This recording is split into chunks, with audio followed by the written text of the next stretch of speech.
It's Jared from Strongroots Farm. We're continuing on with our series on how to build proper farm fence. In this episode, we are going to be focusing on how to build your H braces. So it looks like that. Tie-ins, start points, whatever you want to call them. There's lots of different things. I call them H braces, and that's kind of the standard name in most of the books that I see.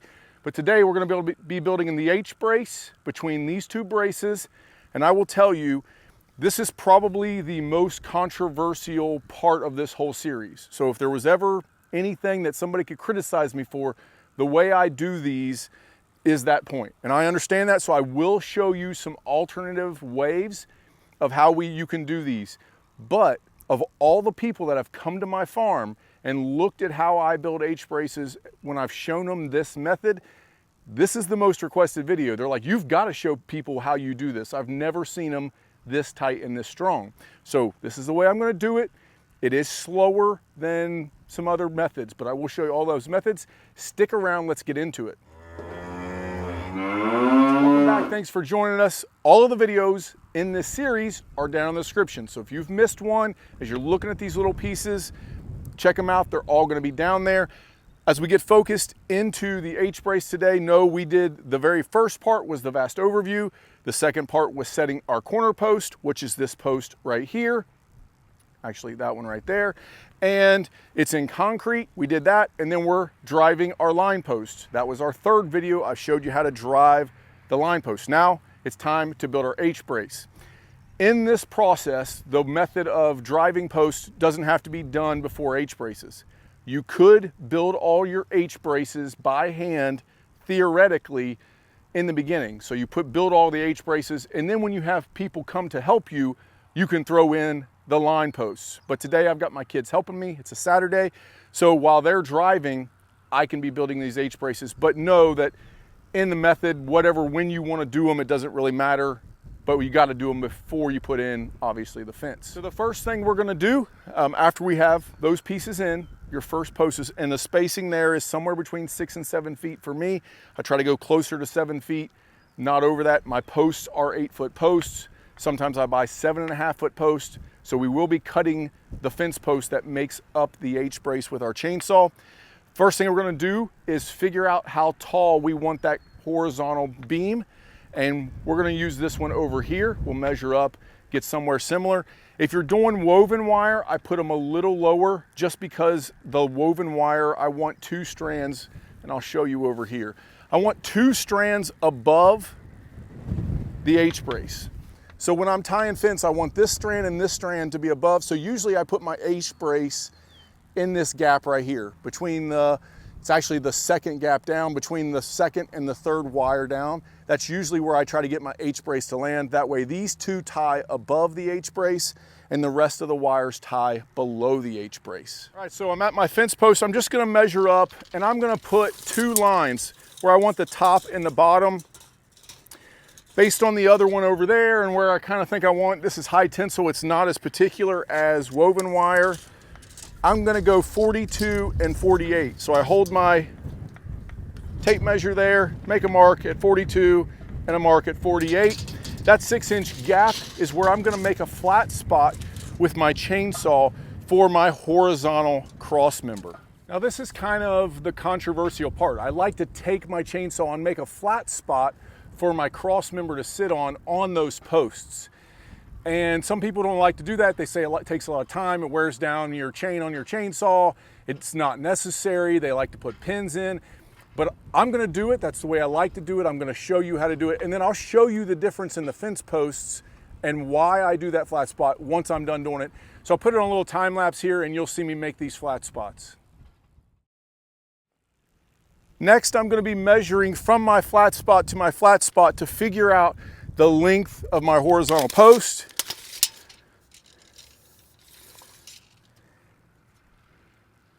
We're at 73.5 inches. It's not a specific measurement, obviously, that you need to go to, but just to tell you, I'm just over 6 feet on my width between my 2 posts. So I'm gonna measure that on the post here on the ground and cut it with a chainsaw. All right, now that I've got my post cut and my spots flattened out, I'm gonna put it in this side, kind of where I want it. And it would be really nice to have a hand, but I got this just a 1/8 inch further than my measurement so that I don't have to have 2 people here. So I've got this placed in. Now I'm gonna kind of just back up and look at the vertical. It looks pretty good. I can go down on this side and up on this side just a hair. And I'm pretty happy with that. So now our H-brace is in there, but we wanna bolt it. Okay, so some other people will use the pegs, pins, they will pin these posts, which means they're gonna put a pin in your vertical post and a pin into your horizontal going this way. In order to do that, you have to drill this hole, move the post out, put the pins in, and then pull this post tight with a ratchet strap or something. That's why I don't prefer to do it that way. So I'm gonna put in a lag bolt from this side all the way into this on both sides. The cheapest thing I have found, these pins and everything, the cheapest thing I have found that I think lasts a long time is Rule King has a 1/2 inch lag bolt that is 10.5 inches long, and it's galvanized. And it's fairly cheap because you just buy them out of the bolt bins. So you're gonna put 2 in each post. So I'll take my drill bit and I'll drill through, and then I'll run my lag bits in, my lag bolts into each side. That's what I'm gonna do next. Okay, so we've got our bolts into our cross member now. Okay, so that's all tight up through there now. Everything's locked in. There's no way it's going anywhere. What I have found, if you only have one person, and I don't recommend this, but if you only have one person to do this, what you can do is just take some decking screws and put a couple toe-nailed into there just to hold it in place for you so you can do your work. You got to find out ways to do things if you're working by yourself sometimes. So that's done, and then we went back and we cut notches with our chainsaw here. I'll try to get real close for our wire. Okay, that's what we're gonna use to make this thing tight. So I cut a notch, I took my chainsaw and cut a notch at an angle, and then I took that chainsaw and drug it around this side and drug it around this side just to some place for that wire to ride. That'll make more sense here in a second. Now I wanna show you the difference. So I cut that flat spot in my post here with that chainsaw, okay? And so you can see over here, if it was round, we'll flip the camera here, just how much more of this post is now touching flat against our vertical fence post, right? So our horizontal cross member has just got so much more surface area touching this, making it a stronger, flatter, less likely to bow, slip away, something like that. So I prefer to do that. Now it takes a lot of time. I understand when you're building H-braces. And so guys who are building thousands of feet as a commercial group, fence builders, they don't typically do that because of the time it takes. But for me, building my own fence, this is the way I like to do it. Making those notches for my wires so they don't come out. I'll later put in fence staples to hold my cross wires, and making those flat spots on the post. Next, we have to put in our guide wire. Okay, so we're gonna go from the bottom of this post here to the top of this post here, diagonally down like that, okay? Because our fence is being pulled that way, the pressure is going that way, and so when this post here decides to lean that way, it's hooked to the bottom of this post, preventing it from falling over.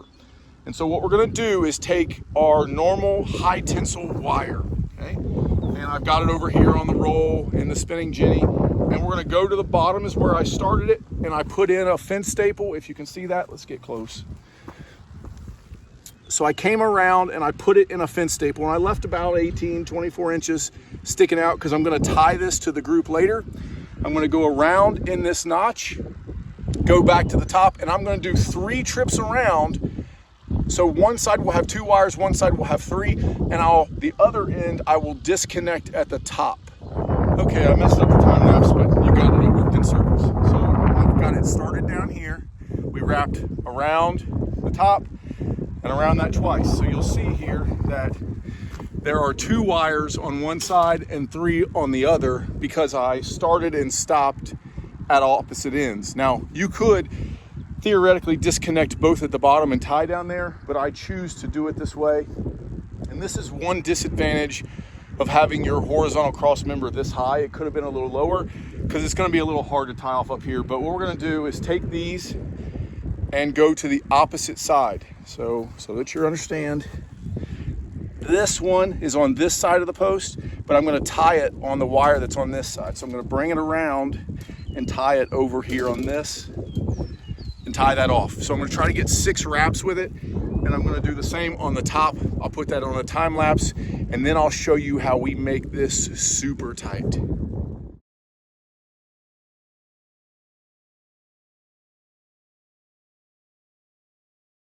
Okay, now that we have both ends tied off, we've got our wraps all the way around. Now we're going to spin these together. Okay, so I have a piece of stainless. This is 1/2 inch thick. It has a pretty thick gauge pipe. This is going to be hard for you to find. There is a tubing company here close that has a bunch of other metal, a fab company, and they have scrap laying around. I go up there to get other metal, and then I look in their scrap bins for these pieces of pipe. They sell them to me super cheap. Because it's stainless, this thing's gonna last forever. It's really, really dense. So what do you use? I recommend 1/2 inch rebar or 5/8 or 3/4 rebar, thick steel, no wood. I've seen people do these with wood. That is the wrong idea. It's gonna rot. I don't care even if it's treated. You need some sort of steel pipe, and it has to be very dense, okay? Very strong. It's not gonna buckle. You'll see why. So what we're gonna do, this pipe, we want to end up on the side of the fence that does not have fence. So if our woven wire is on the inside, we want this pipe to end up on the outside.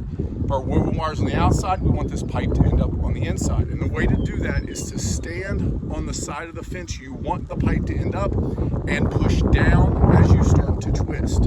I'll move the camera over, try to get a better angle, and show you this as a twist. You need 2 people for this, in my opinion. I'm gonna do it today by myself until my sons come back out. You can get it started, but to get it all the way tight the way you need it, you're gonna need a second person to grab it on the other side of the post. You'll see. All right, so I got a helper, and we're gonna put this pipe in. So we take this pipe on the side that does not have the fence, we stick it between the 2 sections of wires. So I got 3 on one side, 2 on the other. I need to make sure that the top of it is all the way catching on this post, and I'm gonna slide this way until the bottom has about the same amount of distance that's on our post, and it would be nice to be halfway between here and the base. So that's where we're at. Now I grab a hold of these and I clamp them together, and then I push down and start to twist this, holding it all together. So for the first few turns, it's pretty easy, and I can go by myself. Colt, get ready. As I get here, now it's got pressure to hold it on there, but I'm gonna spin it around, and my son will grab it and then feed it back around to me. You need to keep your face away and be very careful, because if this thing lets go, it'll break your jaw. At least that's what I tell my kids.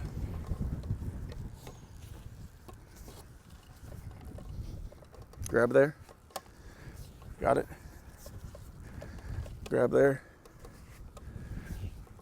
Got it. Let's go a couple more.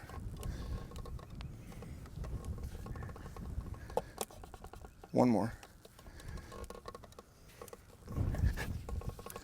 I got it. Okay.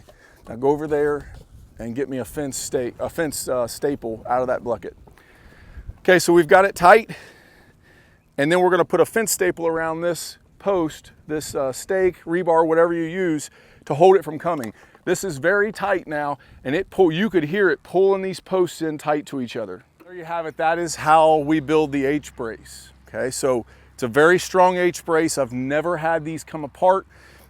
The theory was that you could tighten that later, which you can't if you put woven wire. You'll never be able to spin that again, but I've never had that come loose. I've never had that, get wonky or slack over time. Okay, so we have one more to build at the other end. So at the end of this video, I'll throw a time lapse in of us building that other one if you want to see it real quick how we do it. But I told you I would talk about some alternative ways to do this. Some people like to use these ratchets, and they talked me into trying it.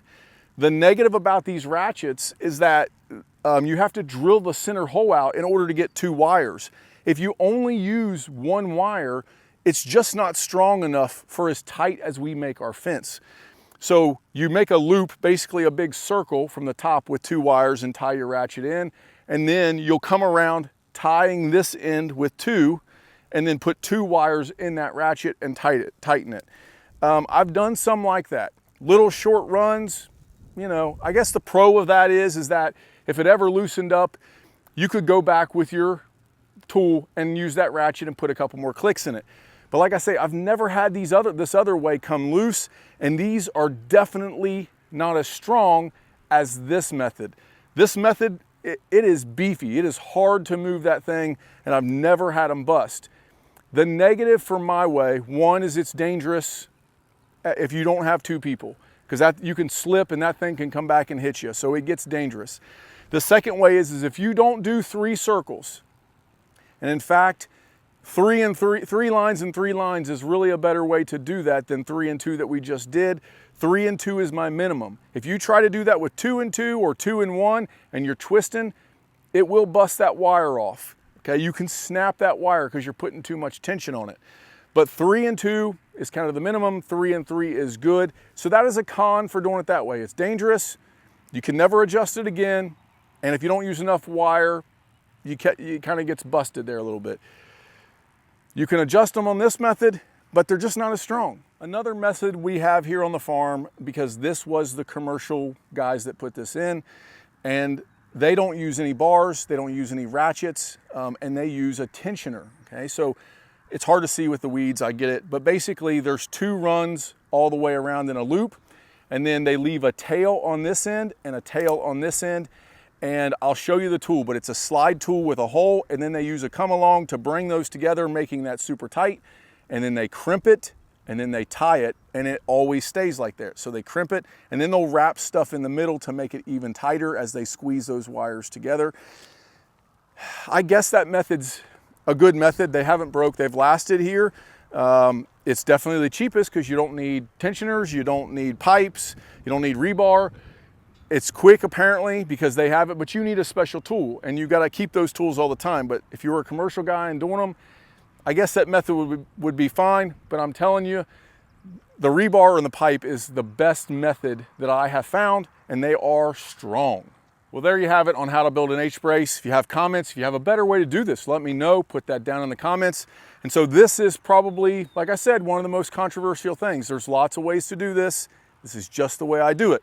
But that is what I have found to be the best way. So we're gonna go on, continue building fence. The next thing is we start stringing lines. We've got all our posts in, we've got our H-braces done, and we're gonna start stringing fence. So that will be the next video. At the end of this video, I'm gonna throw the time lapse of me building the other H-brace in. So I appreciate everybody watching. Until next time, check out all the rest of those videos in that series.